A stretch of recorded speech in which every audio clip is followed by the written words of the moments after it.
Hello, everybody, and today I'm going to review Ghostbusters 4 or Ghostbusters 3. I don't know. Ghostbusters Afterlife. This came out like a few months back, like probably winter. And I saw this with my family, and it was a fun time. I mainly wanted to see this movie because of Paul Rudd. I mean, I'm a big Paul Rudd guy, and I know I don't really talk about it, but like, if you see my top 10 list of Paul Rudd movies, then you'll see why. And I mentioned this movie. This movie is takes place like future Ghostbusters, like where the Ghostbusters are no longer a thing, and we see Egon Spangler's older family, who's like, I think it's like the one woman in this movie. I don't know her name. Sorry. She's the daughter of Egon, and her kids are the main characters mainly. And she also falls in love. Well, not really. She sort of dates Paul Rudd's character. And this movie was just really fun for me. Like, it's like a love letter to Ghostbusters and the fans. Like, you just know it. Now, you're probably wondering what I think of the other Ghostbusters movies. I love the first one. It's really fun, really funny movie. Good memories with that movie. And the second one, I know a lot of people don't like it, but I don't have a problem with it. I mean, it's not my favorite, but I like it. It's a little weird, but yeah. The third one, nah, not really my thing.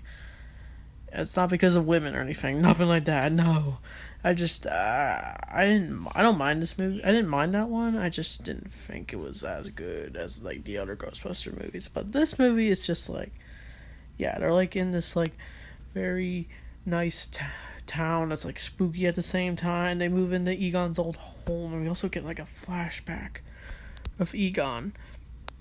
And I don't know how. I know that's a big spoiler, but like we actually see him as a ghost. But towards the end, like, I don't know how they did it. Like, dang, they really did it with this movie. It's just like, we also get the return of Gozer. It's just, and like it's pretty intense. It's just like, I just felt, I liked all the kids in this movie. Like, they're very likable characters. I can see them as, like, the new generation of Ghostbusters. Like, they're the new Ghostbusters. If we get a sequel to this, that's awesome. I'm pretty sure they announced it. Yeah, I didn't really have a problem with any character in this movie. Like, yeah. And, like, yeah. Paul Rudd is just, like, he's so likable. And, like, each movie I see him in, he's just very likable in this movie. I didn't think he'd be a Ghostbuster in this movie, but when he's the teacher in this movie. You know, when he first sees a ghost trap, he's just like, ooh, this is a ghost trap. And, and, like, he also gets possessed by the dog things from the Ghostbusters movie. And, it's pretty funny seeing him get possessed and get, like, red eyes. It's funny. And, like, yeah, and I also love the grocery store scene where he's just like, oh, what a day. And then, like, then he's chased by that thing, and then, like, oh, no, things aren't going well. I thought Paul was going to die in this movie. I was just like, no, but no, he didn't. He's just possessed. Also, the girl, Egon's daughter, gets possessed. And, it's the new Keymaster and Gatekeeper. And, it's funny. I always thought the Keymaster and the Gatekeeper it's funny. I don't know why. I found it funny in both movies. And, yes, here comes the big spoiler. We see the original Ghostbusters. That being Ray, Peter, Winston. They're, like, all older and stuff. It's kind of weird seeing them all older, since we don't really see them in movies anymore. Maybe the guy who played Winston, I think he's still in movies, but yeah, Bill Murray, I don't know if he's still in movies. They're all great actors. Like, I really love them in past movies. Like, I can name, like, a whole bunch of the movies they were in.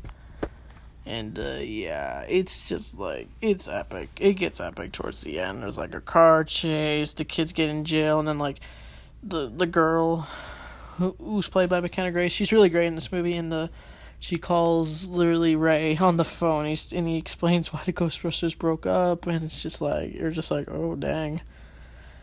And yeah, and Finn Wolfhard's in this movie from Stranger Things. It's kind of weird seeing him older since he's in Stranger Things, and as these kids keep getting older, they're like adults now, like young adults. It's just it's strange to me. I don't know why. And so yeah, I feel like I got not much else to say. Like I also love like I said earlier about Egon being in this movie. Like I'm still wondering how they do it. Like CGI. Like it reminds me, why can they do that for like stuff like Star Wars? Like they have Luke Skywalker in there, and they just use CGI Luke Skywalker and deepfake effects. Like how? Like the guy who I always wondered, how are they gonna get Egon in this movie? Since the guy who played him passed away because he had a lot of problems, and like, yeah, they somehow got him in it. I don't know. we may never know. I think this movie's underrated. Like, not a lot of people are talking about it because, like, Spider-Man came out. Like, when Spider-Man was coming out, everyone wants to talk about Spider-Man. But Ghostbusters 4, they're just like, oh, whatever. I feel like this movie came and went. Like, it deserves more attention. I think if you love Ghostbusters, like a huge Ghostbusters fan, then you're probably going to really love this movie.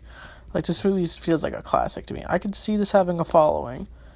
So what would I rate Ghostbusters 4 Afterlife? I'd rate it a 9 out of 10. So yeah, that's my thoughts on Ghostbusters 4. I'm going to review the Snyder Cut next. I know that movie's controversial, but we're going to talk about it next.